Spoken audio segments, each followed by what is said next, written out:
Hey everybody, welcome to another edition of Wednesday Night Markout. I am your host, Mark Lindsay, aka Got Mark 76, and I'm going to be reviewing the night 2 of AEW Fyter Fest, which just ended 10 minutes ago. Another decent performance from AEW. I'm going to give the show as a whole because it's technically a pay-per-view that was put on free TV. Between night 1 and night 2, I would give it a B plus. I thought it was a really good show. Last week, I think, had a little bit more bite to it. Tonight had some interesting developments, which we'll get right into. It started off with the AEW World Tag Team Title match as Kenny Omega and Hangman Adam Page fought Private Party with Matt Hardy in their corner. We discussed this last week, Nick, Carlos, and I, that if they were going to pull the trigger of a Page and Omega breakup, that Private Party would probably be the right tag team to do that with. I like Private Party. I think they're a solid team. But I also think that if they're going to ever win the Tag Team Championship, and if they were going to do it now or soon, that it would kind of take a storyline or kind of a, Omega and Page breaking up to kind of put them over the hump. I think the way that Private Party is being booked is kind of similar to the Killer Bees in the mid-'80s.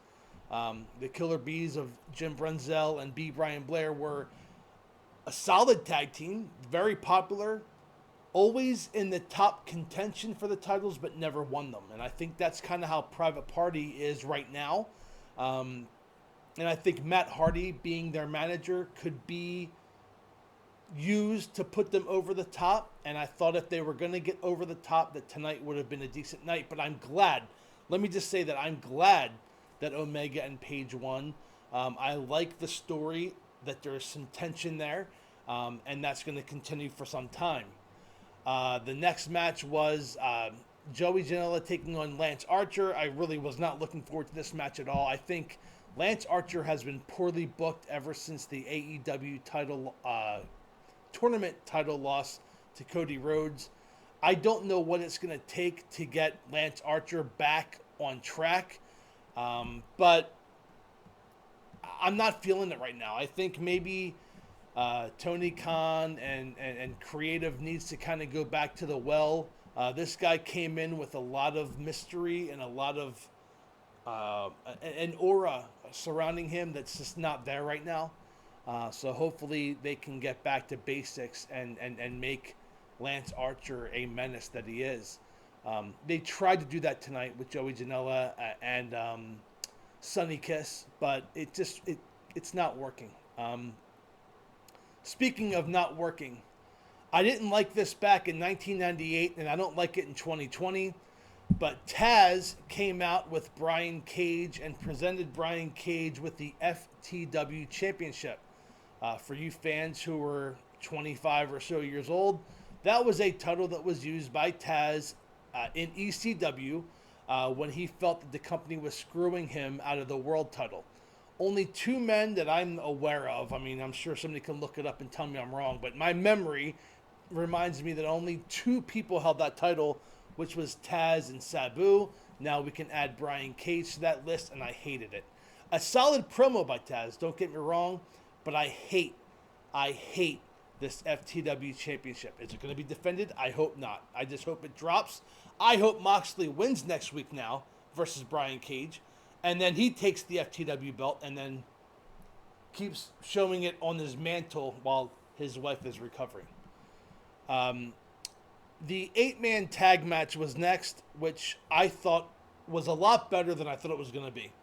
FTR teaming with the Young Bucks, taking on Butcher and the Blade and the Lucha Brothers. And I got to tell you, the right team won.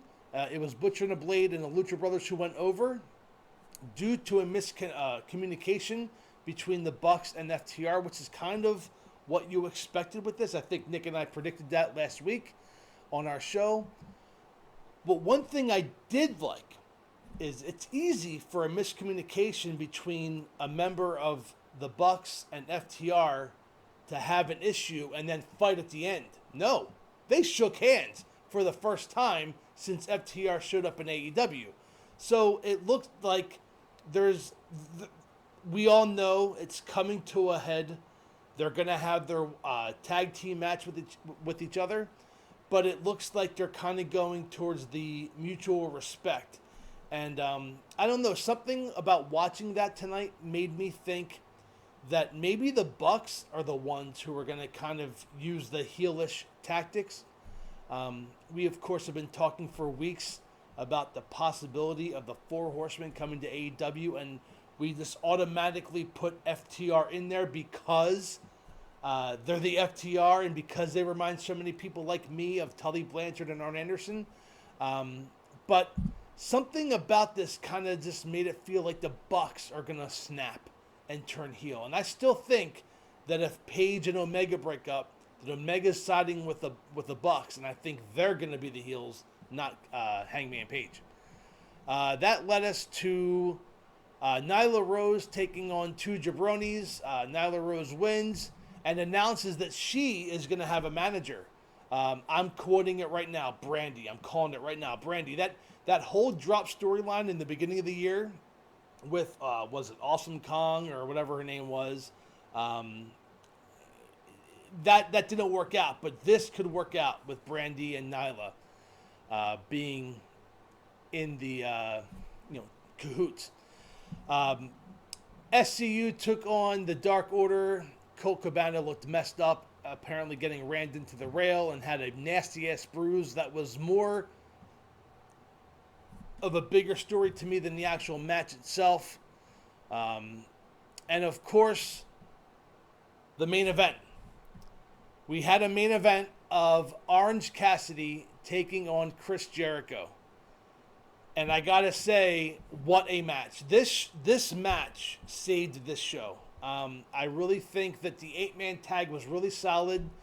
The tag team match was good, but it never really got off a second gear or out of second gear. But this match between Orange Cassidy and Chris Jericho was absolutely phenomenal. And, Jericho is just continuing to prove the point that he should be considered in the conversation when talking about the greatest of all time, the GOAT, because he is doing his best to make stars in AEW. And I was hard on Chris Jericho. I am not the picture of health. I'm a big overweight guy. I made some comments that Jericho has let himself go in recent weeks, but he looked to be in great cardiovascular shape.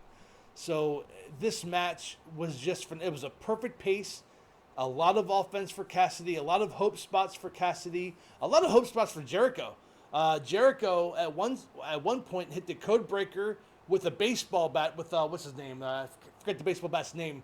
I'll remember it when I stop. But hit Cassidy with the baseball bat, and Cassidy kicked out at 2.5. So a lot of hope spots both sides. Cassidy did not survive the Judas effect, and your winner, Le Champion, Chris Jericho. I hope that one of you watching this podcast will win a Zoom video with Chris Jericho. They did the picture-in-picture deal this week, too. I hope one of you guys tweeted it out. And if you get a Zoom conference call with Chris Jericho, make sure you record it and link it to our page. For Mark Out Wednesday, I am Mark Lindsay, and we thank you for watching. We'll be back on Thursday night with a weekly recap with Carlos, Nick, and hopefully Remy. Until then, we'll see you guys later. Have a good night. There it is.